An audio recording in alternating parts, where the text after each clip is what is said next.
Florida State quarterback Jameis Winston has been in the news a lot recently, mostly for off-the-field stuff, but, on the field continuing to lead the reigning national champions to victory after victory and showing a lot of the things we saw in high school at the college level, and we expect that to continue, obviously, at the pro level. He first came under the radar after some very, very early summer camps at Auburn and Alabama. We heard about this kid who was a baseball player, had a pretty good arm, but we weren't sure if he was just an athlete trying to play football or a guy that, had a baseball future or would project to a different position. So after seeing him following his sophomore year, that's when we knew that this was a guy who could work from the pocket. He could move around very well. There was no doubt about that. We had him tagged as a dual threat quarterback because he did a lot of things in high school that reminded me of Randall Cunningham. Now, obviously, I didn't see Randall Cunningham a lot in high school, but watching him with the Philadelphia Eagles,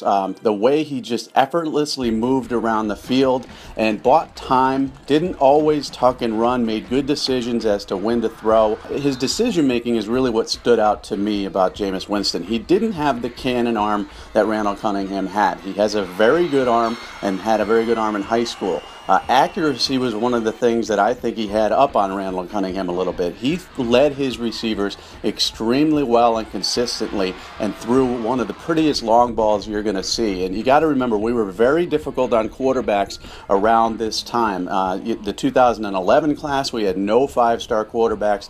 2010, no five-star quarterbacks. Prior to that, it was just Matt Barkley in the 2009 class who cracked the top 10 at the quarterback position. So, Winston had to prove a lot to us to finish number 10, to finish number 1 in quarterback, and he did that. I really liked his poise. Now, did I expect that poise to translate so quickly to college? No. I thought he would have difficulty a little bit with the speed of the game, maybe seeing the field under duress, but he was always relaxed, it seemed, in the pocket, always a guy who never really panicked, always looked to pass first and run second, and went through progressions well also. So a lot of people who originally thought this was a kid with a good arm would probably have a wind-up delivery and end up playing different positions. And he saw a little bit of time at wide receiver here and there for his football team on gadget plays. We're all wrong, and we knew it by then after seeing him at multiple camps. Just the way he dropped, very fluid in his drops. He could throw off his back foot if pressured and still have the arm strength to get the ball downfield. But when he did have time to set up, the ball would come out very good. Not super quick, not the tightest release in the world, but quick enough. He could make those out throws. His arm was strong enough for that. But the deep ball is really what impressed me the most. And then, physically, 6'4", 200-pound kid, bouncing off people. Not a physically strong-looking kid, broad-shouldered, skinny. He's definitely had some room to fill out, but he would bounce off tacklers, and that impressed me as well, a physical runner. But Jameis Winston was special, there's no doubt about it.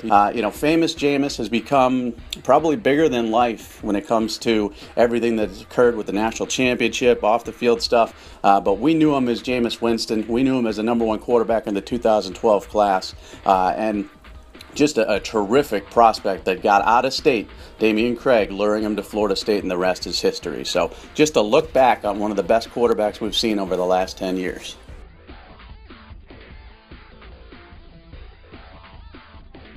Yahoo!